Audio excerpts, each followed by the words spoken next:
Seguimos con otra parte de los eventos que hemos venido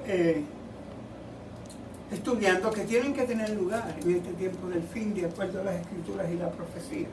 Esta profecía que indica que va a haber un sellamiento, que tiene que haber una reforma, que tiene que haber un mensaje dado para un tiempo definido en el fin del tiempo antes de la venida de Cristo.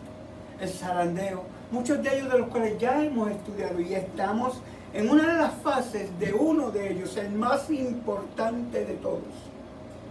La lluvia tardía, el derramamiento del Espíritu Santo sobre la iglesia para que pueda pasar por el tiempo de angustia que está por venir antes de que venga.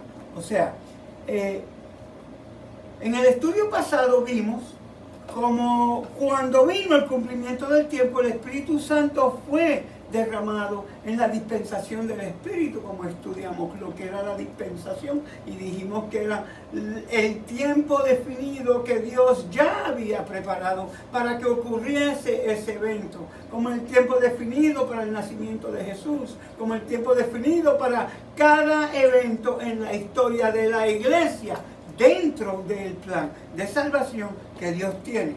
Estudiamos esta palabra en su profundidad y, o sea, nos hallamos bajo la tutela personal y directa de la tercera persona de la deidad, el Espíritu Santo.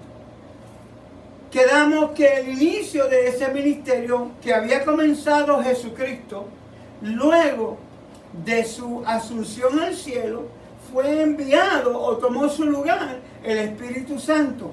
Esta obra especial del Espíritu Santo no comienza simplemente cuando Jesús asciende y Él desciende, como estudiamos la semana pasada, que su comienzo oficial como lluvia para el tiempo del fin fue el día de Pentecostés. Todo esto lo estudiamos, pero que si no también queremos implementar y dar claro de que Él existía antes de ese periodo de tiempo, así como Jesús existía antes de su nacimiento en Belén.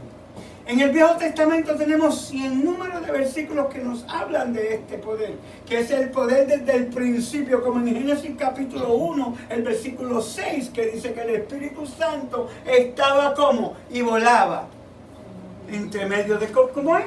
Vamos a buscarlo. Se movía entre medio de las aguas. Dice que ¿qué? El versículo 2, si la tierra estaba desordenada y vacía, las tinieblas estaban sobre la faz del abismo, y el Espíritu de Dios se movía sobre la faz de las aguas. Por lo tanto, el Espíritu Santo ha sido, es y va a seguir siendo Dios dentro de la deidad, que es lo que hemos venido estudiando. Es la segunda persona, la tercera persona de la deidad. Y es una persona, no es una esencia como hay. ¿Por qué queremos aclarar esto? Porque hay ciertas doctrinas que se están predicando por medio de las diferentes ramas religiosas, que es una esencia, es algo que simplemente pues existe en el sentir, o sea, tiene muchísimo que ver con algo que podemos adquirir, con algo que podemos comprar, con algo que podemos, si nos portamos bien. Todas estas enseñanzas son satánicas. El Espíritu Santo es Dios, no se puede comprar, solo se puede manifestar por el poder de la deidad. ¿Cuál es? Un misterio, Padre, Hijo y Espíritu Santo, un solo Dios en tres personas diferentes. Las tres son divinas, las tres son Dios. ¿Cómo podemos entender eso? No lo explica en ningún lugar de la Escritura, pero sí nos explica la manifestación y el poder individual en el ministerio del plan de salvación de cada una de ellas para nuestra salvación, o mejor dicho, ya en la etapa final, nuestra redención. Eso tiene que entenderse, porque es la parte más importante como cristianos que vamos a poder recibir para poder ejercer el periodo de tiempo que va a venir como tiempo de angustia en cada uno de nosotros.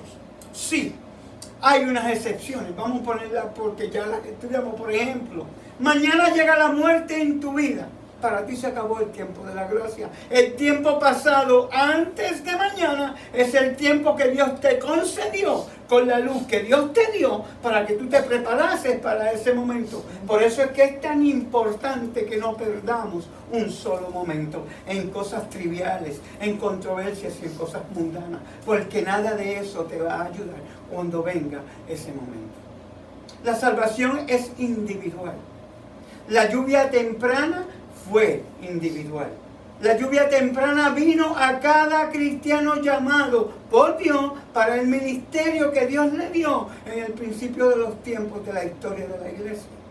La lluvia tardía es individual. Muchos de los que estamos acá no vamos ni siquiera a sentir su poder y va a estar cayendo sobre la iglesia porque no todos han ocupado el tiempo para esa preparación. Esa preparación conlleva, que ya lo estudiamos, el deshacerse del yo para que pueda tomar lugar el Espíritu Santo, así como sucedió en el día de Pentecostés. Antes del día de Pentecostés estudiamos que en Juan 20:22, nuestro Señor Jesucristo, después de estar 40 días con los apóstoles, 10 días antes del día de Pentecostés, sopló sobre ellos el Espíritu Santo. Y dice que ellos no se fueron a ver televisión. Ellos no se fueron a hacer absolutamente nada que no fuese a estar en oración, estudiar las escrituras, unánimes en oración, dice la palabra de Dios, estudiando las profecías de lo que iba a tener que suceder. Y por el poder del Espíritu que estaba trabajando en ellos, las entendieron. Y en el día de Pentecostés ya habían sido vaciados del yo y pudo descender sobre ellos el Espíritu Santo en forma de lenguas de fuego, que sabemos que simboliza que cada uno pudo predicar el Evangelio en el idioma de todos aquellos que estaban en Jerusalén en ese día, de diferentes idiomas, diferentes lenguas. No está hablando de una lengua que nadie entiende. Era que allí había gente de diferentes naciones que vinieron con un diferente idioma y el Evangelio se les predicó en el idioma en que ellos lo entendían. Y eso fue lo que sucedió en Pentecostés. Ahora, ese mismo poder es cuando comienza la manifestación única, especial, la obra especial del Espíritu Santo para con nosotros. ¿Cómo es que podemos explicar eso? Explicamos ya en el pasado, de donde lo dejamos la semana pasada, que vamos a seguir, que nos hallamos bajo la tutela personal y directa de la tercera persona de la deidad, el Espíritu Santo. Así como los discípulos estuvieron bajo la dirección de la segunda persona, quien fue Jesucristo. El Pentecostés fue, por así decirlo, la sesión que inauguró la obra especial del Espíritu Santo, aunque éste existía y obraba desde tiempos inmemoriales que acabamos de buscar en Génesis capítulo 2, el Espíritu Santo, la tercera persona de la deidad, Dios, estaba en la creación.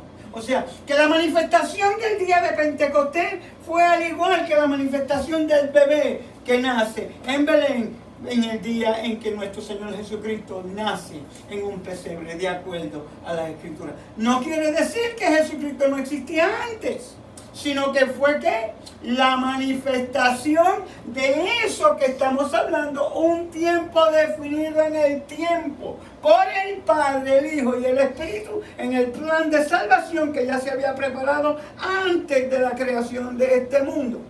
Dios determinó que, bueno, tú vas a dejar de ser parte de la deidad. La segunda persona se va a convertir en un ser humano y vas a bajar al planeta Tierra, pero vas a nacer diferente. Porque todos nosotros nacemos en pecado, porque somos descendencia de nuestro padre, Adán, quien es hijo de Dios, pero que pecó. Él nace bajo el poder de esta tercera persona, quien es el Espíritu Santo, a una virgen que se llamó María. Y por medio de este poder Jesús nace sin pecado. Por eso es que era bien importante que Jesús naciese como niño, de nuevo, como ser humano, tomando el lugar del primer Adán, quien cayó por medio del pecado y transmitió su pecado a nosotros, su descendencia, la cual se encontraba sin auxilio, sin ayuda en el mundo, destinada sola y únicamente a la muerte. En el plan de salvación para nuestra redención, Jesús, el Padre y el Espíritu Santo habían ya puesto en marcha un plan que nos iba a libertar de esa esclavitud del pecado que solo nos puede llevar a la muerte eterna. Él nos trajo lo que se llama, por medio de su ministerio, la vida eterna, librándonos de la malditud, de la maldición, de la muerte, que es el último enemigo que Él venció, que ya establecimos la semana pasada. Ahora, ¿cómo es que ahora podemos entender esto? Que para poder recibir la lluvia tardía tenemos que hacer unos preparativos. El propósito que Él tiene, así como en Pentecostés llenó de su poder, antes de Pentecostés limpió el vaso para poderlo llenar de ese poder. Porque donde hay pecado, donde hay pecaminosidad, el Espíritu no puede morar. Y en este cuerpo pecaminoso está lleno de pecado. Tiene que ser limpio, tiene que ser vaciado. Por eso es que el trabajo primero que Él hace es que liberar a aquel que es pecaminoso. El yo, el que todo lo quiere, el orgullo, la vanagloria, la vanidad, la presunción. Todas esas características pecaminosas que tenemos, que nacemos con ellas.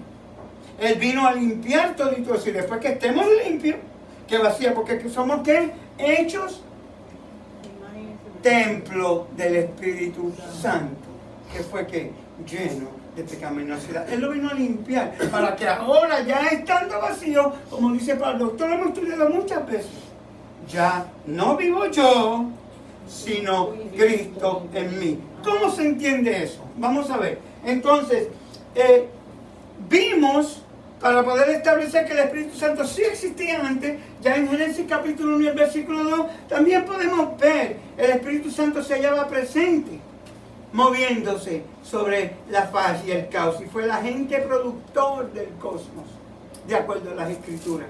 También se le menciona definitivamente en conexión con los hombres. Pero antes de Pentecostés, vino a la tierra más como, yo diría, un pasajero, un visitante. No vino a quedarse, vino así como con el fin de capacitar a ciertos hombres para que ejerciesen cierto ministerio o la realización de unas tareas especiales que Dios exigía de ellos, no para actuar constantemente entre ellos. Por eso es que no tenemos ese conocimiento de Dios como tal antes, sino que el Espíritu Santo lo conocemos cuando el bautismo de Jesucristo, el día de Pentecostés, y así sucesivamente ciertas partes de la Biblia que nos hablan de Él. Pero miren, descendió obrando a través de ellos, revestiéndolos de un poder formidable para efectuar acciones particulares, o sea, obras especiales. Vamos a ver, luchó con los hombres. Eso está en Génesis capítulo 6 y el versículo 3, en donde dice, Génesis 6 y el versículo 3, bien importante que establezcamos esto, porque yo quiero que se entienda de una vez y para todas, el Espíritu Santo no es una esencia, no es algo que tú vas y lo compras en la farmacia. El Espíritu Santo únicamente se puede manifestar por la voluntad de que Él es Dios. Por gracia, porque Él quiere, porque parte del ministerio es el mismo que el ministerio que tuvo Jesucristo en la carne, del ministerio que tiene el Padre como el dador de esa orden. ¿Se acuerdan de Apocalipsis capítulo 1, versículo 1? ¿La qué? Dice la palabra de Dios. ¿A quién se acuerda? Tuvimos ese estudio. La revelación de Jesucristo que le dio el Padre y se la envió, enviándosela por medio de su ángel a su siervo Juan, quien a la vez se la da a la iglesia, quien es el cuerpo de Cristo. Necesitamos entender que hay un orden. Dios es el mismo desde el principio, Él no ha cambiado. Lo que ha cambiado es la forma de manifestarse en el ministerio de salvación, redención, para la caída de un mundo que está en pecado y que Él lo quiere salvar. Por eso es que no se ha manifestado todavía en el tiempo del fin, porque Él está esperando, Él está pacientemente esperando a que todos nos preparemos, porque Él no quiere que ninguno se pierda, sino que todos lleguen a la salvación. Amén. Entonces, el capítulo 6, vamos a ver, ¿quién me lo lee? El versículo 3, ¿qué dice? Y dijo Jehová: no contenderá mi espíritu con el hombre para siempre, porque ciertamente él es carne, mas serán sus días 120 años. El Espíritu Santo está contendiendo con la mente humana que quiere hacer su propia voluntad por encima de la voluntad de Dios. Entonces Dios, el Espíritu, quien es la tercera persona, se manifiesta y contiende con esa mente. Dice: no, espérate. Para que tú veas que yo soy Dios, de ahora en adelante tú vas a vivir 120 años. ¿Cuánto era la edad del hombre antes de ese evento? 900 y pico. 969 años vivió Matusalén, el hombre que más vivió en las Escrituras. 930 años Adán. Y así sucesivamente, si vamos a ver, vemos que el hombre vivía sobre 900 años. En el principio, los patriarcas, por ejemplo, que conocemos, que acabamos de mencionar. Entonces, el hombre llega a un momento en que él dice: bueno, espérate, yo soy quien yo soy. Y Dios no tiene... El Espíritu Santo, no el Hijo, no el Padre. Tenemos que entender esto bien claro. Es la manifestación de cada uno en el momento preciso, en la mente humana, en el ser humano, en la creación, en el pueblo, en la iglesia, en diferentes maneras que lo podemos ver cómo se encuentra, porque no existía la iglesia para entonces. Ahora, ¿podremos decir eso en realidad? Adán, Eva, Caín y Abel eran una iglesia. Eran aquella que había apostatado y había caído de la gracia. Por lo tanto, en Génesis 3:15, Dios declara una bendición, declara una maldición. Y sabemos cuál fue, que había una promesa. Va a venir uno que ¿qué? Que va a ¿qué? A eliminar el pecado. En pocas palabras, eso es lo que dice Génesis 3:15. Un Salvador. La promesa de nuestro Señor Jesucristo como Salvador nuestro. Entonces, ¿cómo es que podríamos decir que esto se manifiesta hoy? Por la iglesia de Dios que guarda sus mandamientos y tiene el testimonio de Jesús. No los que quieren pensar de la forma que quiere pensar cualquier iglesia. Ah, no, porque eso que dice ahí, eso es solamente para los judíos. O eso que dice allá, eso es solamente para esto. No. En general, la Biblia se explica ella solita. No necesita ayuda de nadie, ni intérpretes humanos ninguno. Para eso fue que vino el Espíritu Santo, que es otro de los propósitos. Nos da a conocer la verdad por medio de la Escritura, que vino a ser la verdad por medio de palabra a palabra, desde Adán, todos los patriarcas, hasta nuestro tiempo, cuando más de 40 hombres inspirados por el Espíritu Santo, de quien estamos hablando, la tercera persona, escriben las Escrituras, que hoy día tenemos, que es la luz con la cual estamos hablando, que es la verdad. Por eso es que tenemos que entender esto, el poder de esta tercera persona, la divinidad de esta tercera persona, parte de la deidad, Dios mismo manifestado en una persona individual, dentro de un grupo que es un solo Dios. Eso es bien difícil de entender. Y a mí me ha costado mucho cómo buscar para explicar esto. Y lo único que yo puedo decir, bueno, Padre, Hijo y Espíritu Santo son tres personas diferentes dentro de un solo cuerpo. ¿Cómo sería eso? Bueno, el ejemplo que te puedo dar trayéndolo acá, lo nuestro es la construcción. En la construcción, por ejemplo, vamos a matemáticas, en geometría. Un triángulo. Un triángulo tiene tres puntas diferentes, pero es un solo ¿qué? Un triángulo. Entonces, ¿deja de ser triángulo porque tiene tres puntas diferentes? No, pero cada punta es diferente a la otra, porque está en un lado opuesto a la otra, en una dimensión exactamente igual, que es la parte más importante que hay que entender. Para que sea triángulo tiene que tener 3 partes iguales y las 3 componen una sola figura. Esa es la deidad. Como mejor yo te lo puedo explicar, porque he buscado y esto es lo que más cerca he llegado. Ahora, dentro de ese marco de contexto, o sea, dentro de ese pensar, yo quiero que tú analices bien.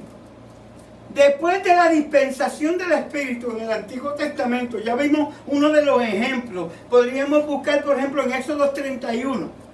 En Éxodo, en el capítulo 31, también lo tenemos, que dice que ¿qué? En el versículo 3 al 5, Éxodo 31, 3 al 5, dice la palabra de Dios: y lo he llenado del Espíritu de Dios, en sabiduría y en inteligencia, en ciencia y en todo arte, para inventar diseños, para trabajar en oro, en plata y en bronce, y en artificio de piedras, para engastarlas en artificio de madera, para trabajar en toda clase de labor.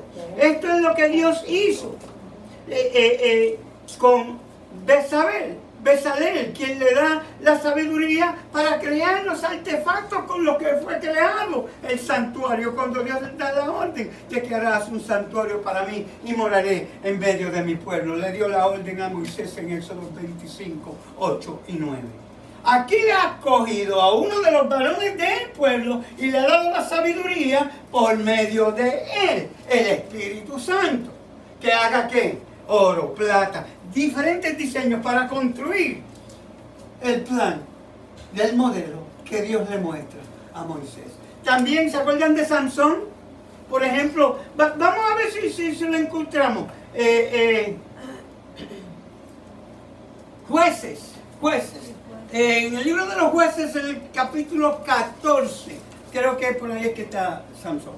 Vamos a ver si ese muchacho yo lo encuentro. Versículo... el 6, aquí está. Jueces 14, y el Espíritu de Jehová vino sobre Sansón, quien despedazó al león como quien despedazaba un cabrito sin tener nada en su mano, y no declaró ni a su padre ni a su madre lo que había hecho. ¿El Espíritu de quién? Tengan eso bien claro, lo que está diciendo la Escritura, el Espíritu de Jehová. Porque vamos a ver más adelante en el Nuevo Testamento que tiene un nuevo nombre. ¿Y por qué es que lo tiene? O sea, el mismo Espíritu, el mismo Dios, la misma tercera persona. Necesitamos entender estas cosas para que podamos ver. De modo que el Espíritu Santo hizo a los hombres sus instrumentos en el cumplimiento de tareas, transmitir mensajes, como también fueron los casos de Josué, Número, capítulo 27, versículo 18. Gedeón, en Jueces, capítulo 6, el versículo 34. A Saúl, en Primera de Samuel, en el capítulo 10, el versículo 10. A David, en Primera de Samuel, en el capítulo 16, el versículo 13. Vamos a buscar ese, porque aquí hay algo bien importante. Primera de Samuel. En Primera de Samuel vemos capítulo 16, el versículo 13, dice la palabra de Dios: y Samuel tomó el cuerno del aceite y lo ungió en medio de sus hermanos, y desde aquel día en adelante el Espíritu de Jehová vino sobre David. Se levantó luego Samuel y se volvió a Ramá. ¿Vino sobre quién? ¿Cuántos saben los acontecimientos y eventos que logró este varón de Dios en su vida? David. David es el padre de la descendencia de Jesucristo. Eso es que quede bien claro, tenemos que entender eso. Él tenía un propósito que Dios le llamó. Él lo cumplió. Porque hasta la 14ª generación, David, nos muestra la palabra de Dios, es el Padre en el cuerpo, carne de Jesús. Hay algo que quiero que entiendan también bien claro, que esto no es pura coincidencia. Pero eso pasó por esto. No. Tenemos que entender que esto ya estaba determinado por Dios. ¿Cuándo iba a suceder? Entonces lo que el Señor hace es que permite que cuando venga el cumplimiento del tiempo, suceda. El problema que tenemos es el siguiente, escuchen bien. No nos preparamos para que cuando llegue ese momento nos cogen desnudos, dormidos. Es más, en este tiempo nos ha encontrado en coma, porque la iglesia está hoy día en coma. El mundo anda igualito que la iglesia anda igualita que el mundo. Y eso es difícil de aceptar, porque vemos que hoy día pues un pastor, un cristiano le da lo mismo hacer que deshacer, como si no tuviese un llamado, como si él no fuese apartado. ¿Qué es lo que es ser cristiano? Vamos a ver, para aquel que lo pueda entender. El ser cristiano es el llamado de Dios a tu ser investido de ese poder. Bajo las aguas se muere la vieja criatura en el bautismo y nace una nueva criatura, pero ¿nace sola o es una nueva criatura en Cristo Jesús? Que es una persona totalmente apartada del mundo para el redil del Señor. Pero caminamos como que todavía estamos en el mundo. Y no nos importa mucho lo que digan, lo que vean. Porque eso que Él hace es para testimonio a aquellos que no lo han hecho. Porque Él también los quiere salvar a ellos. Y tú eres más piedra de tropiezo caminando de esa manera que si nunca te hubieras convertido. Eso es difícil de entender. Pero esa es la realidad de la que estamos viviendo hoy. Nos guste o no nos guste. Por eso es que Dios tiene que dar un zarandeo y tiene que sacar un remanente. Porque esos que piensan que pueden seguir caminando así, les va a pasar lo mismo que pasó al pueblo de Israel cuando Dios se divorcia de ellos. Y llama a un varón, Saulo de Tarso, y lo envía a los gentiles, que son hoy el Israel espiritual. Por eso es que todas estas cosas nos tienen que interesar, porque supuestamente estamos buscando nuestra salvación. Y por medio de las Escrituras, el entendimiento de ellas, pero más que nada, la manifestación de Dios en cada uno de nosotros es la que nos va a salvar. No solo aceptar a Jesús es parte de... Tenemos que aceptarlo como nuestro Redentor, como nuestro Salvador. Pero el aceptarlo solamente y quedarte sentado con los brazos cruzados no te va a salvar. Tiene unas condiciones. Esta es una de ellas. Recibir la lluvia tardía sin la cual nadie pasará el tiempo de angustia y salvarse. Vamos a apostatar, vamos a caer, vamos a volver al mundo, vamos a no poder soportar lo que está por venir y eso nos va a hacer apostatar de Dios. Es un toque único, especial, porque es el toque personal de Dios en cada uno de nosotros. Ahora, vino como visitante, como pasajero, pero vamos a ver qué sucedió luego y después.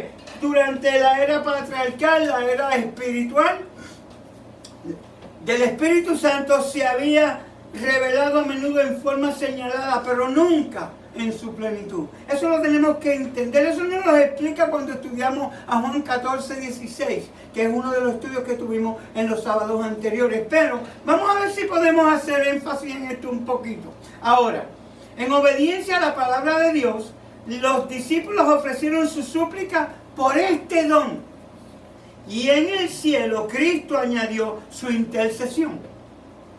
Reclamó el don del Espíritu para poderlo derramar sobre su pueblo. Que eso es lo que sucede.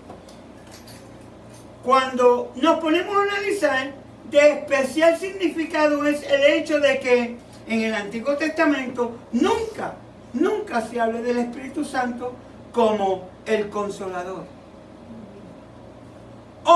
Escuchen bien ahora que esta es la parte que tenemos que entender. El Espíritu de Cristo, no de Jehová, como en el Viejo Testamento. Esta parte, además vamos a Filipenses, capítulo... Ayúdeme, Señor, capítulo 1, versículo 19. Estoy tomando unas cosas para la memoria porque se me está yendo ya poco a poco, pero hermano, ¿usted necesita una Biblia? Así es, ahora sí.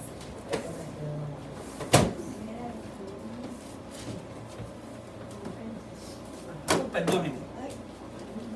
Filipenses capítulo 9, versículo 9. Yo quiero que alguien vaya ahí conmigo. Otra persona quiero que me busque a Gálatas, el capítulo 4, el versículo 6. Es bien importante estos dos versículos porque yo quiero que ustedes puedan ver que hay una gran diferencia. Leímos en el Viejo Testamento que ¿qué? El Espíritu de Jehová reposó sobre ellos. El Espíritu de Jehová le dio sabiduría. El Espíritu de Jehová y así sucesivamente. Pero en el Nuevo Testamento, escuchen bien, ¿qué dice? Filipenses capítulo 1 y el versículo 9. Vamos a ver.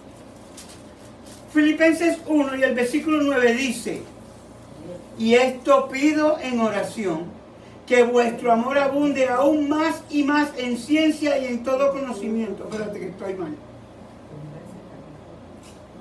Era el capítulo 10, el versículo 19, perdón, no 9. 19. El 19, perdónenme, ya les dije. Porque sé que por vuestra oración y la suministración del Espíritu de Jesucristo, esto resultará en mi liberación. El versículo 20 dice: conforme a mi anhelo y esperanza de que en nada seré avergonzado, antes bien con toda confianza, como siempre, ahora también será magnificado Cristo en mi cuerpo, o por vida o por muerte. ¿El Espíritu de quién ahora y en quién? Esa es la parte más importante que tenemos que entender. ¿Y por qué? ¿Qué cambio? El Espíritu de Jehová. ¿Y el Espíritu de Jehová cómo es? En Génesis capítulo 1, en Sansón, en Gedeón, en todos estos grandes hombres de Dios, en la construcción del santuario, en Éxodo 25, en Éxodo 31, hasta Éxodo 34, el Espíritu Santo se manifestaba, pero ahora ha pasado algo diferente. En Filipenses 1, el versículo 19 nos dice que ¿qué? ¿Cómo? El Espíritu de Cristo. La semana pasada dijimos algo que hoy... Gálatas 4:6. Lee. Sí, esa es la... Alguien me lo tiene eso, Gálatas 4:6. Léelo.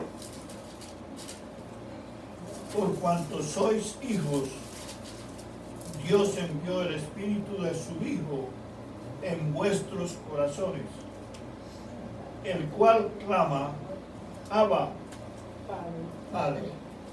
¿El Espíritu de quién dice? De su hijo. De su Hijo. Ahora, en el Viejo Testamento dice el Espíritu de su Padre. Vamos a buscarlo, porque yo no quiero que estemos, ¿cómo se llama? Lo que tenemos que entender, el Espíritu, como leímos, el Espíritu de Jehová. Para no volver a estos versículos que ya los leímos, ¿sí? Pero ¿cuál es la diferencia que hay aquí ahora? ¿Quién me puede decir? En el Antiguo Testamento era Padre, Hijo y Espíritu Santo. No había Hijo en la tierra. Ok, Digo, Jesús. ok. Ahora, Eso en el es Nuevo tú. Testamento existe Jesús en carne. Ok, pero estás un poquito mal ahí, pero vas bien, vas bien. ¿Quién más? Vamos a ver, estamos estudiando. Yo necesito que ustedes participen, se nos va el tiempo volando. ¿Cómo fue?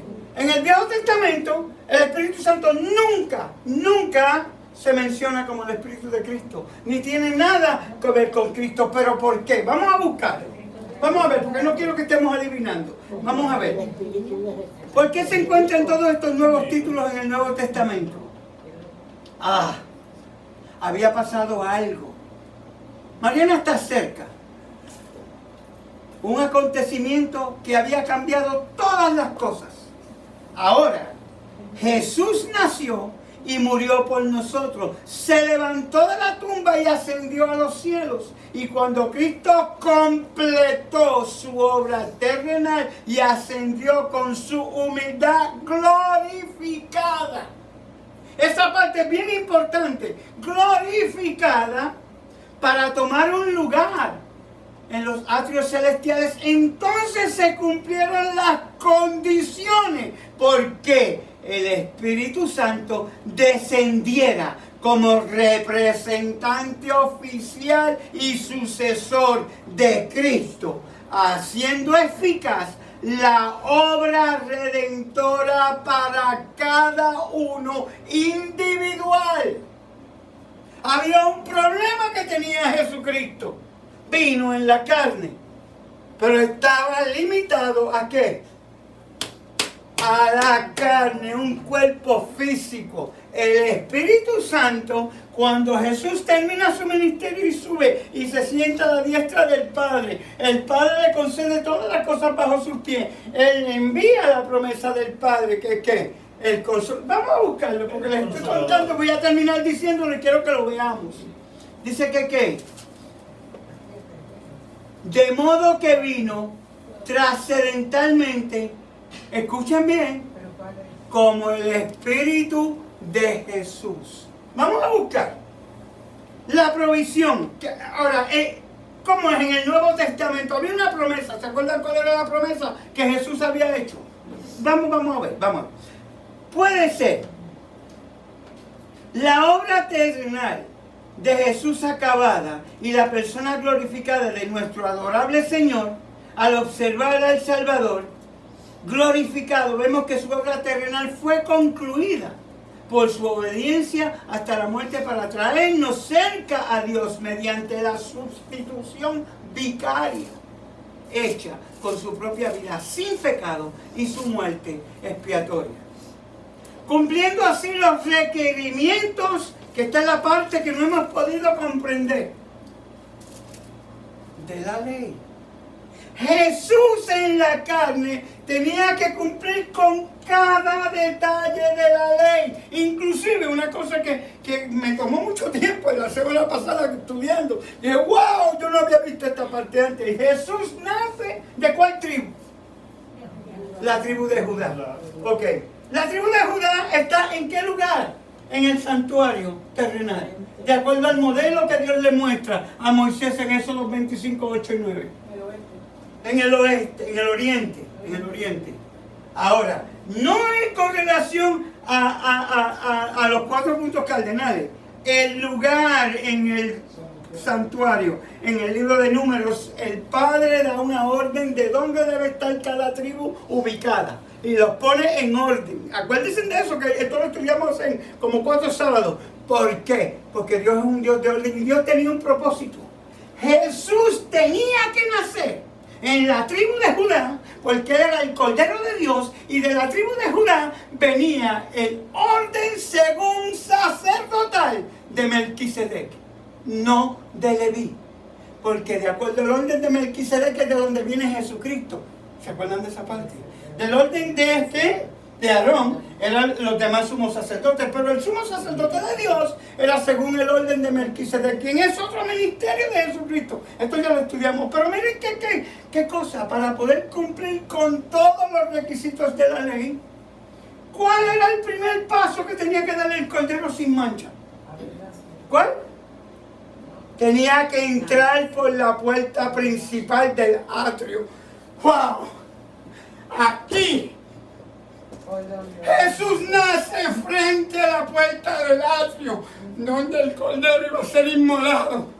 Hasta en eso cumplió la ley. Esta es la tribu de Judá, de donde nace Jesús, que está frente a la puerta de la entrada del atrio, donde el Cordero entraba, y aquí era inspeccionado por el sacerdote, luego era inmolado, se degollaba, se derramaba su sangre, después que el pecador, tú y yo, confesaba su pecado sobre él. Y ese pecado era transferido al Cordero, que es lo que Jesús hace cuando nace de la tribu de Judá, que estaba ubicada en la entrada principal del atrio del santuario terrenal. Las 3 fiestas principales, que es la Pascua, los panes sin levadura, esto ya lo estudiamos. La fiesta de las primicias, ¿se acuerdan? Fue el primogénito entre los muertos. Fue sin mácula porque murió, entró en la tumba sin pecado, porque luego que dijo consumado él, el pecado fue que clavado en la cruz. Y Jesús entra a descansar en el día santo, que guarda el sábado aún en la muerte. Porque una cosa que tenemos que explicar, el cuerpo de Jesús es el que muere, no su espíritu, porque la muerte no tenía poder sobre él. Él es que espíritu y verdad, él cogió este cuerpo simplemente para manifestarse, porque en espíritu nos hubiera consumido a todos. Jesús, el cuerpo muere. Cuando resucita, ¿ese es el mismo cuerpo de Jesús? ¿O es un cuerpo qué? Glorificado. Por eso era que podía pasar paredes cuando estaba en el aposento alto, que estaban los apóstoles y todo. Porque este cuerpo ya no era el mismo cuerpo con que él murió. Ese fue entregado y consumido porque era ok. Ahora Jesús sale ¿qué? En espíritu, en verdad. Ahora es Dios manifestándose en el espíritu, en medio de los apóstoles, por un cuerpo totalmente glorificado, transformado, como seremos nosotros. Dice que ascendió a los cielos en un cuerpo de carne y de hueso, pero no es el mismo cuerpo con el que se fue a la tumba. Tenemos que entender todas estas cosas para que podamos entender el ministerio de nuestro sumo sacerdote Jesucristo.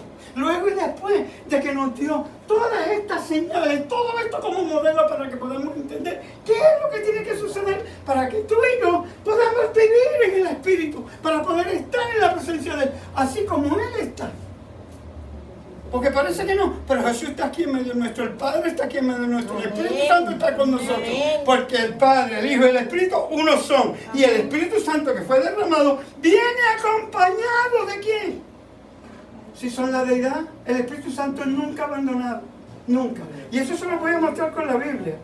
El Padre, el Hijo y el Espíritu viven en ti y en mí cuando permitimos que el cuerpo tuyo sea vaciado del yo y sea entonces investido del cuerpo de Cristo, quienes somos la iglesia, o sea, el Espíritu Santo. Y el Espíritu Santo no trae lo que es de Él.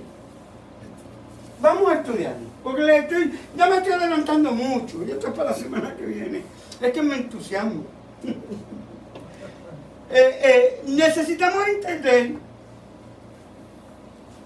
que Jesús cumplió con la ley, pero para poder cumplir necesitaba un cuerpo físico, porque el Espíritu no podía cumplir con estos eventos, como Cordero de Dios, colgarse en la cruz, el sacrificio de la cruz. Como hombre era que él podía hacer estas cosas. Ahora vamos a ver qué es lo que no podía hacer como hombre en el cuerpo de carne y de hueso, que por eso tuvo que venir el Espíritu Santo, que es lo que vamos a tener que entender ahora. Vamos a ver. Dice, tanto cumplió con el cuerpo humano, tanto como señal, porque los de la santidad, los de la justicia y los de la ley. Porque Jesús caminó en santidad toda su vida terrenal, 33 años, nunca pecó. El pecado que él cargó era nuestro, no era de él. El Padre y el Espíritu siempre estuvieron con él, nunca lo abandonaron. Eso lo voy a demostrar con estos estudios más adelante con la Biblia. El punto está en que yo quiero que se entienda que donde está el Espíritu Santo está el Padre y está el Hijo. Ahora, vamos a ver si podemos entender eso. ¿Cómo yo lo puedo explicar que no se me vaya esto aquí de verdad?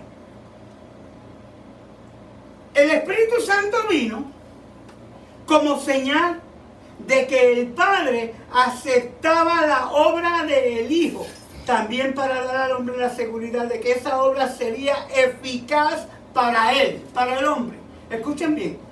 Porque con una sola ofrenda, vamos a buscarlo, Hebreos capítulo 10, versículos 14 y 15. Ahí es donde más perfecto está escrito. El delicado en el libro de los Hebreos, el capítulo 10, los versículos 14 y los versículos 15. Ahí nos vamos a parar un momentito, porque yo quiero que esto quede bien claro.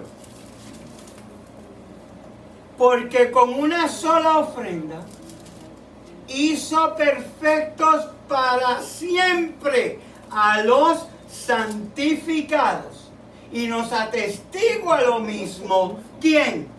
El Espíritu Santo. Ahora, ¿qué se entiende por eso? Espera. ¿Lo tiene?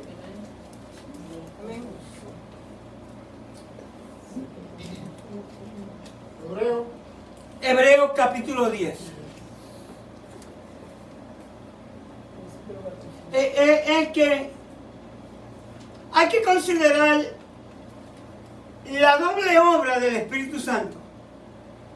Vamos a ponerlo de esa manera, a ver si, porque le estoy dando los versículos como están escritos, pero el verdadero contexto del versículo es el que yo quiero que ustedes cojan y se lo lleven a la mente, porque mira, ¿cómo es que podemos conocer a Cristo? Vamos a ver. ¿Quién de nosotros vivió en el tiempo de Cristo? Por las Escrituras solamente. ¿Quién inspiró las Escrituras? ¿Cómo es posible que podamos transportarnos a la mente de Cristo si no es por medio de qué? Del Espíritu. Entonces el Espíritu es esencial. Miren, la obra de Jesucristo no hubiera tenido ningún significado si no viene el Espíritu Santo a hacer en nosotros lo que Él hizo en la carne, en la cruz. Nosotros teníamos que morir al pecado. Punto. ¿Por qué? Porque nacimos pecadores y la paga del pecado es ¿qué? Muerte. Alguien tiene que morir, dice la ley. Y el Padre dijo, espérate, ¿cómo vamos a hacer esto? Y yo salvar a mi pueblo. Espérate, yo tengo un plan. Y se pone en marcha el plan de salvación. Yo voy a tomar el lugar de ellos. Pero yo tengo que nacer sin pecado. Porque la paga del pecado es muerte. Y si yo nazco en pecado, pues entonces de nada vale mi sacrificio. Porque soy un pecador igual que otro. No estoy dando nada que ya yo no merezco. Punto. Lo que yo merezco es la muerte. Entonces morir sin ser culpable del pecado es el verdadero sacrificio que acepta la ley por medio de la institución del Padre, quien es el carácter de Él, los mandamientos de Dios. Ahora, esto se puede entender solamente en el Espíritu, porque el Espíritu es el que nos da convicción de estas cosas. No las podemos entender porque fuiste a la universidad y estudiaste 4 años de teología y rápido entender. Esto lo debe entender el Espíritu Santo. Vamos a ver. Vamos a analizar esto desde un punto de vista diferente. En el versículo 14, porque con una sola ofrenda hizo perfectos para siempre a los santificados. ¿Quiénes son los santificados? Los que hayan aceptado a Jesucristo, hayan confesado sus pecados, hayan sido bautizados, hayan recibido la unción del Espíritu Santo y hayan empezado a caminar la santidad como la alcanzó Pablo, Pedro, Juan. ¿Por qué? Porque abandonaron el pecado, se sometieron al Espíritu y Él hizo la obra en ellos que había que hacer. Ya no eran ellos, sino Cristo en ellos. Esa es la santidad verdadera, que es que el carácter de Cristo en cada uno de nosotros. Vamos a ver ahora.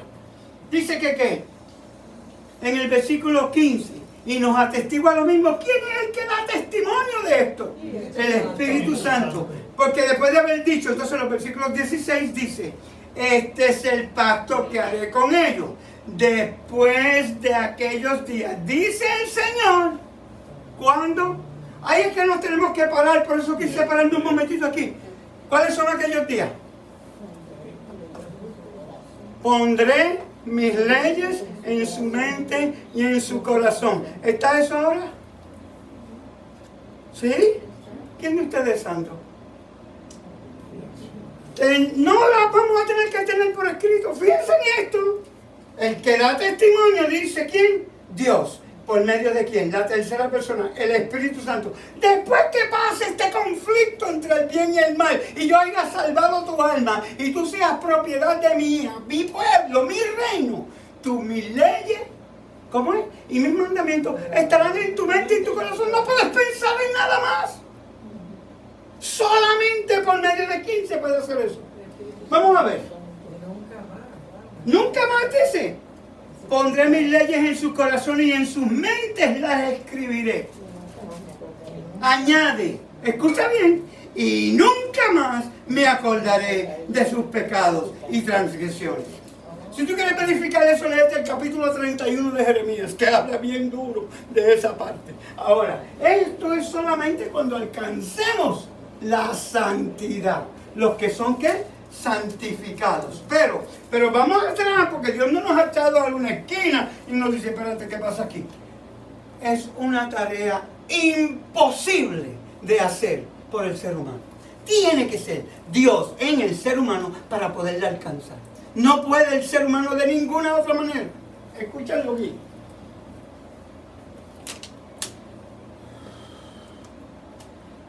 El doble carácter. En el Antiguo Testamento actuó sobre los hombres más de afuera hacia adentro, pero no moró permanentemente en ellos.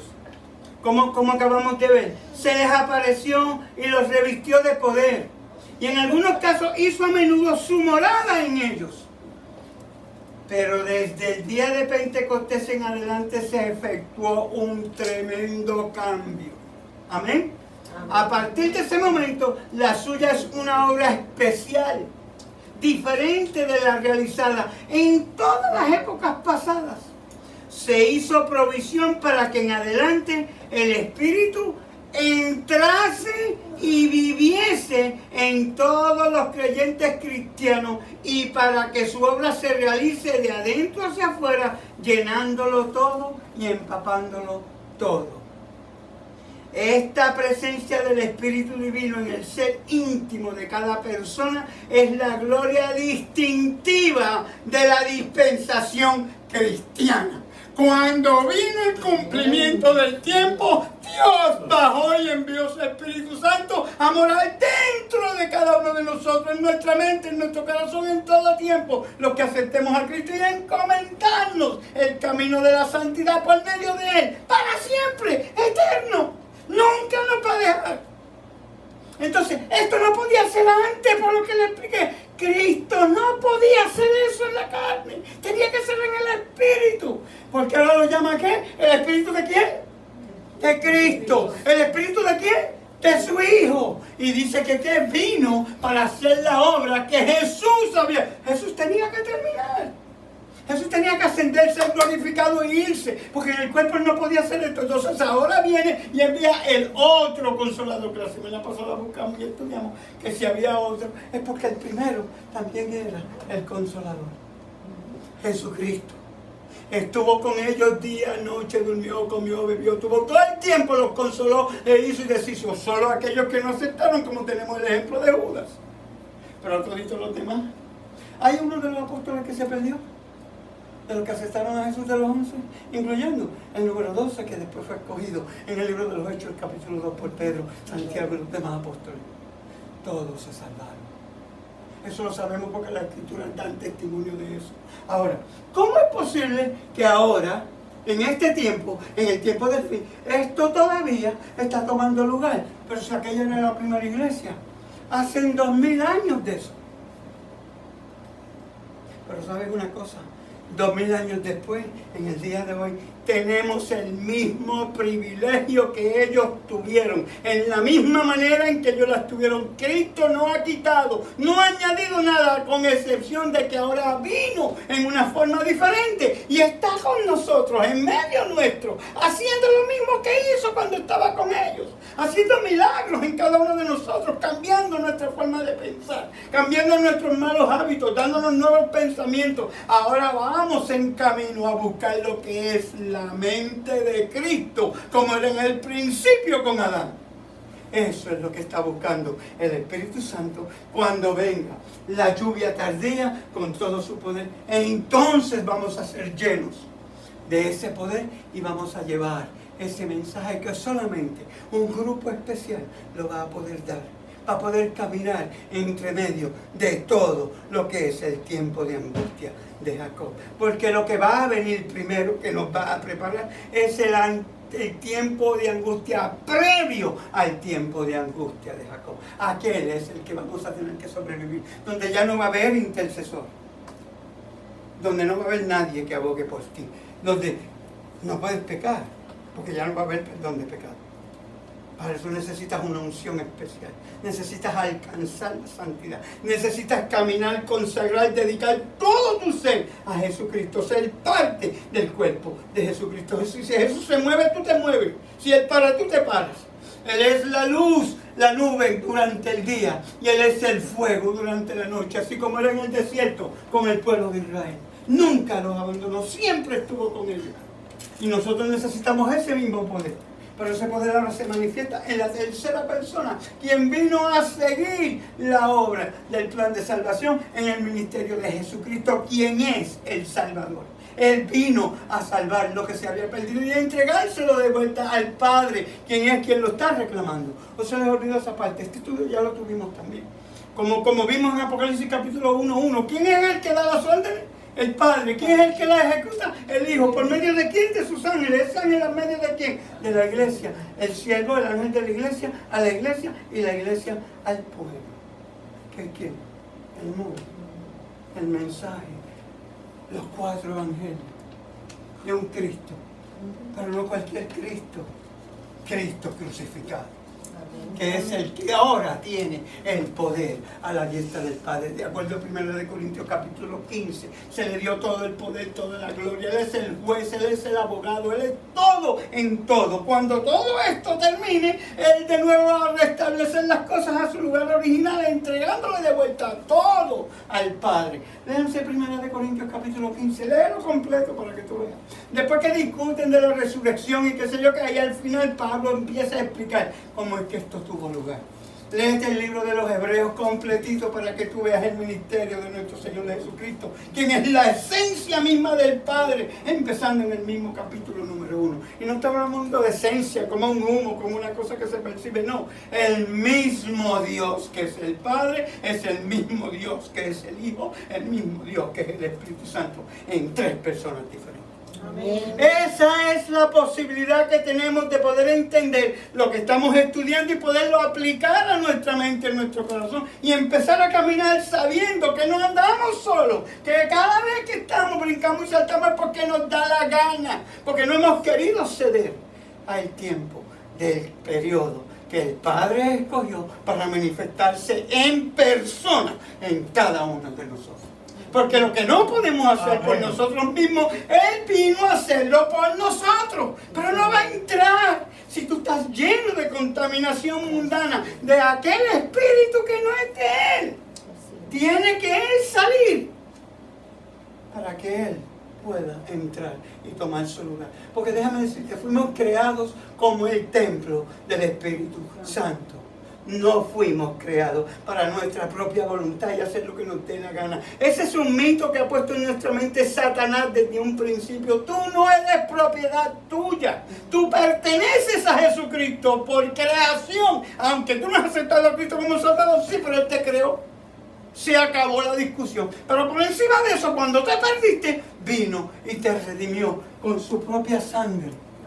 Puso su vida por la vida tuya, que es merecedora de muerte. Punto. Él vino a darte vida eterna. Amén. Ahora, el trabajo de este Señor, el Espíritu Santo, va a concluir con un poder inmenso. No sé si alguien se acuerda, en el tiempo de Elías, en 1 de Reyes, 2 de Reyes, capítulos 17, 18 y 19. Elías, Dios le dice que se prepare. Después que va, Jezabel lo está buscando para matarlo. Él mata a los profetas de Baal, los 850, se va huyendo, llega al monte Sión, donde está la presencia de Dios. Y va a quejarse, ¿se acuerdan? Le dice, Señor, Señor, solo yo he quedado. A todos tus profetas han matado y solo yo he quedado. Y el Señor le dice, y le da una orden, dice, estate quietecito y deja de estar quejándote porque hay 7,000 que no han doblado rodillas delante de Baal. Vete y úngeme a fulano y a sutano por Israel y por Judá como reyes y a Eliseo como profeta en lugar tuyo. Lee lo que está ahí. ¿Por qué en lugar de él? Porque Dios se lo iba a llevar. Y sabemos que luego y después que esto toma lugar, camina, va para todos lados, Eliseo lo sigue como la sombra detrás de todo, no lo suelta ni pie ni pisar, porque Eliseo ya exhibió llamado por Dios. Él estaba detrás de 12 yuntas de bueyes, símbolo de las 12 tribus de Israel. Y Dios le da el mando de eso y le dice, Eliseo hace una petición. ¿Quién se acuerda? Elías le dice, si tú cumples con unas condiciones, eso te va a ser concedido. Un doble poder del espíritu que tú tienes. No le dice cualquier espíritu, el que tú tienes. Yo quiero una porción de tu espíritu, una doble porción. Porque Eliseo está en el espíritu cuando está pidiendo esto. Porque eso simboliza ¿qué? Lo mismo que tenemos tú y yo hoy, pero se llama diferente. La lluvia tardía. Ese es el poder en toda su inmensidad del Espíritu Santo para el llamado que tenemos la iglesia del tiempo del fin que haya alcanzado ese nivel espiritual. Los 144,000. los que van a proclamar el mensaje de salvación. Dice que miles y miles y miles se van a convertir en un día con una sola predicación. Porque vamos a ir con ese poder, el poder del Espíritu de Elías. Lo llama la Biblia. Ahora, ¿cómo es que nosotros podemos entender estas cosas? Si no permitimos que el Espíritu trabaje. Primero, ¿dónde? En nuestra mente. Luego, ¿dónde? En nuestro corazón. De la mente al corazón hay un solo paso porque los dos están unidos. ¿Tú sabías esa parte? Pero el Espíritu Santo, ¿por qué dice la mente? Porque te tiene que convencer primero. Dice que Él nos da ¿qué? Convicción de espíritu. Que te está diciendo, tú estás bien mal. Tú tienes que abandonar esto y esto y esto y esto. Abandonar todo y todo eso es que ser limpiado de toda esa inmundicia. Para entonces el entrar en tu corazón, que te da un nuevo corazón, entonces vas a ser lleno del poder del Espíritu. ¿Quién es quién? Cristo en Espíritu. Amén. Ahora, vamos a ver si esto se ha entendido, porque me queda un poco de tiempo, pero no quiero seguir esto sin que esta parte se entienda, porque vamos a entrar después de ese propósito que Él tiene, de cómo es que esto va a suceder. Lo explica. Lo que tenemos aquí en el versículo va a tomar un tiempito, pero explica cómo es que va a ser. Y Él nos va a decir, ahora, la presencia del Espíritu Divino en el ser íntimo de cada persona. Conocemos ya como la dispensación cristiana, que fue la palabra que estudiamos hace 2 sábados atrás. El tiempo llegó cuando llegó la hora de derramar sobre el pueblo de Dios el Espíritu Santo. Que eso fue en el día de Pentecostés. Ahora, la provisión o lo que había pasado, vamos a ponerlo de esa manera, había sido una experiencia preparatoria para este evento. La provisión del Antiguo Testamento había sido promesa y preparación. La del Nuevo Testamento, cumplimiento y posesión. La diferencia es simple entre el significado de una obra hecha desde afuera, el de morar en lo íntimo del ser, a la que es entre la de afuera y la de adentro. Esa es la gran diferencia. Primero vino ¿cómo? Se manifestó como pasajero, como visitante.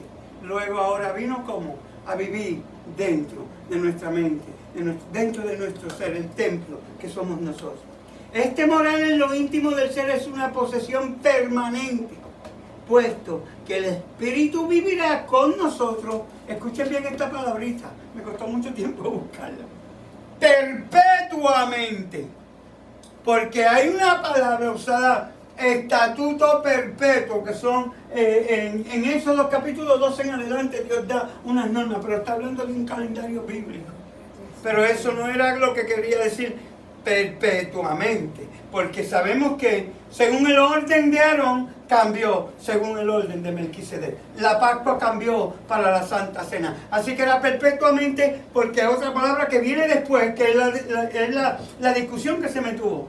Por tus generaciones, dice en Éxodo 12. Aquí no dice por tus generaciones, dice que perpetuamente en tu mente y en tu corazón. O sea que no está hablando de un periodo de tiempo específico, está hablando de eternidad, está hablando de vida eterna. Ya no hay aquí, esto no hay ni que discutirlo. Aquí el Espíritu vino a quedarse, punto. En cada uno de nosotros somos propiedad de Dios por medio de que somos ahora el cuerpo de Cristo. Somos hermanos de Cristo, hijos del Padre. Eso es lo que nos está diciendo. Cuando alcancemos ese nivel y cumplamos con las condiciones. Que esa parte también la tengo que agregar. Porque no somos hijos si seguimos robando. No somos hijos si seguimos mintiendo. No somos hijos si seguimos en pecado. Tenemos que abandonar el pecado. Entrar en la obediencia, caminar con Jesús todo el tiempo, todo, sin abandonarlo ni un segundito. Medio microsegundo, Satanás te va a dar contra el piso, porque está como león rugiente buscando a quien devorar. Y él no está buscando a los que están con él. Él está buscando a los que están con Cristo. Eso se descuidan por eso que dice que velar y orar en todo tiempo. Porque necesitamos estar agarrados de Cristo como que es nuestra salvación. De Él depende que lleguemos a los atrios celestiales. Hasta que este conflicto se acabe, Cristo es nuestro único amparo, nuestra única esperanza, nuestro único refugio.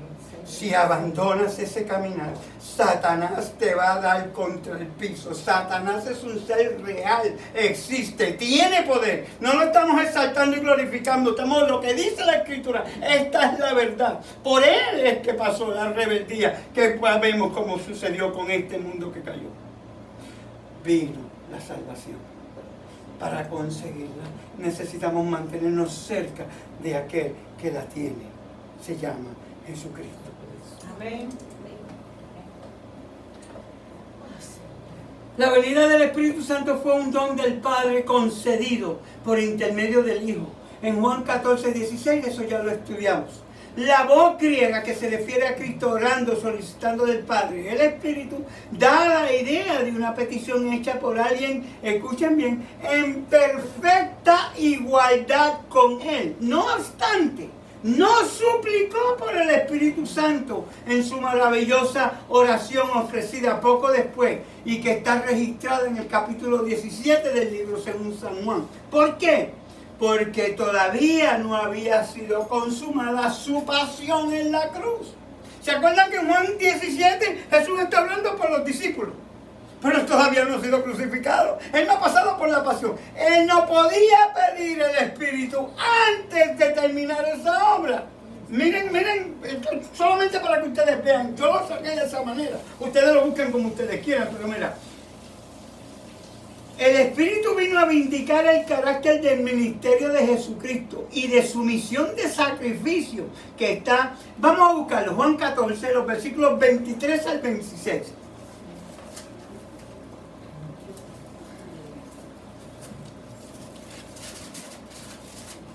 (14, 23 al 26) dice: respondió Jesús y les dijo: el que me ama mi palabra guardará y mi Padre le amará. Y vendremos a él y haremos morada con él. 23. Juan 14, versículos 23 al 26. O sea, él vino a vindicar el ministerio de Jesucristo y de su misión de sacrificio que está aquí. Es lo que le voy a leer. El que me ama, mi palabra guardará y mi Padre le amará y vendremos a él y haremos morada con él. ¿Cuántos dice ahí? La palabra tendremos, haremos. ¿Les dice algo a ustedes? Todos. Es que hay más de uno. O sea, es plural. Quiere decir que es el Padre y él está hablando aquí. Ahora, una pregunta que les hago. Cuando Jesús está hablando aquí, ¿estaba en el Espíritu? ¿Había sido él ungido con el Espíritu? Sí, Señor. Él fue ungido por el Espíritu Santo en su bautismo. Él no podía impartir el Espíritu, pero sí estaba en el Espíritu. Su ministerio fue el mismo que tenemos tú y yo hoy. Él no nos llevó ventaja en nada. Hemos sido unidos con el Espíritu en nuestro bautismo, así como Él fue. Y Él hizo lo mismo que nosotros podemos hacer en la carne, por el Espíritu. Él estaba en el Espíritu, en esta oración Él está hablando al Padre, pero no suplicó el Espíritu porque todavía Jesús no había consumido la obra de su ministerio, que era ¿qué? La muerte y pasión, donde recibiría entonces a la resurrección un cuerpo glorificado que se podía manifestar en todo lugar, en la carne y en los huesos. Escuchen bien lo que acabo de decir. Que eso, pero eso no tiene sentido. Sí, Jesús en carne y hueso traspasaba las paredes. Si no te lo puedo probar en el aposento alto después de los apóstoles cuando los visitó. Y a otra cosa que comió pescado. Mentira, Jesús nunca comió carne después de la resurrección, ni pescado ni nada. Lo que hizo fue probar la miel. Busca lo que lo dice bien claro el versículo, se ha sacado fuera de contexto. Pero sí, necesitamos entender todas las cosas tal y como sucedieron para que vean la perfección de Jesucristo en todo. Ahora, vamos a ver, en Juan 17, 23... En 14, 23 al 26, que estamos hablando de qué? El ministerio de su misión de sacrificio. ¿Qué dice que qué? El que no me ama, no guarda mis palabras. Versículo 24. Y la palabra que habéis oído no es mía. ¿Cómo es? Sino del Padre que me envió. El versículo 25. Os he dicho estas cosas estando con vosotros. Mas el Consolador, el Espíritu Santo, a quien el Padre enviará en mi nombre, Él os enseñará todas las cosas y os recordará todo lo que yo os he dicho. ¿Quién? El Espíritu Santo. Pero ahí está el nombre que estábamos buscando. El Consolador. Amén. Ahora, eso es para que podamos ver. Tengo que terminar ya porque ya se me acabó. El Espíritu Santo es únicamente un don que proviene de Dios al hombre. Dios al hombre. Dios al hombre. No puede ser comprado, ganado, descubierto ni cultivado. El hombre no puede exigir tal don de Dios. El Espíritu Santo no fue derramado en respuesta a una mera oración de hombre, ni en base a méritos humanos. Pero a causa de la obra realizada por Jesús y la satisfacción dada, el justo Dios envió al Espíritu Santo para iniciar un nuevo movimiento entre los hombres y para inaugurar una nueva dispensación que es otro periodo de tiempo en el cumplimiento de los tiempos del plan de salvación de Dios, la derramada del Espíritu Santo a los hijos de Dios por medio de Jesucristo, su hermano, quien los redime del pecado. Ese es el punto. El don del Espíritu Santo debe distinguirse de los dones que el Espíritu Santo concede, así como los emperadores. O sea, eso es una tradición que había antes, que el emperador venía y cogía todas las monedas del pueblo que conquistaba y las tiraba por todito el pueblo, en reminiscencia de que él había conquistado, de que él era. Jesucristo envió este regalo supremo a los hombres después de su procesión triunfal en el cielo. Por supuesto, la culminación de todos los dones. Escuchen esto bien porque no quiero entrar en esta controversia con nadie. Que el Espíritu Santo derrama sobre la iglesia, el superior de todos, la culminación de todos los dones, ha sido la restauración del don del Espíritu de profecía. Pero eso es un tema para otro día, no para hoy. El Espíritu de profecía es la máxima magnificación de poder en el Espíritu Santo, en el ser humano por el Espíritu Santo. Es la revelación de Dios de los tiempos, para los tiempos, por medio de sus profetas. Que es lo que tenemos hoy, como que conocemos, como el Espíritu de profecía. Los libros que tenemos de una señora que se llamó Elena G. White, quien yo creo, considero, totalmente convencido que es palabra de Dios. Amén. Por lo tanto, hasta aquí vamos a ver esto. La semana que viene vamos a seguir porque ya el tiempo se me acabó, pero no quiero tampoco cansarlo porque es mucho lo que hay para... hay una relación entre el Calvario y el día de Pentecostés que la quiero explicar para que ustedes puedan ver cómo es que es imposible que el Espíritu Santo viniese si Jesús no hubiese sido crucificado, no hubiese sido glorificado, santificado por medio del ministerio que le tocó. O sea que cuando Él asciende, el otro desciende. Era imposible el uno sin el otro. Y sin Pentecostés, el Calvario no tenía ningún sentido. Y sin el Calvario, el Pentecostés no podía ser una realidad. Eso es lo que quiero explicar, si ustedes me lo permiten. Vamos a orar. Que Dios los bendiga.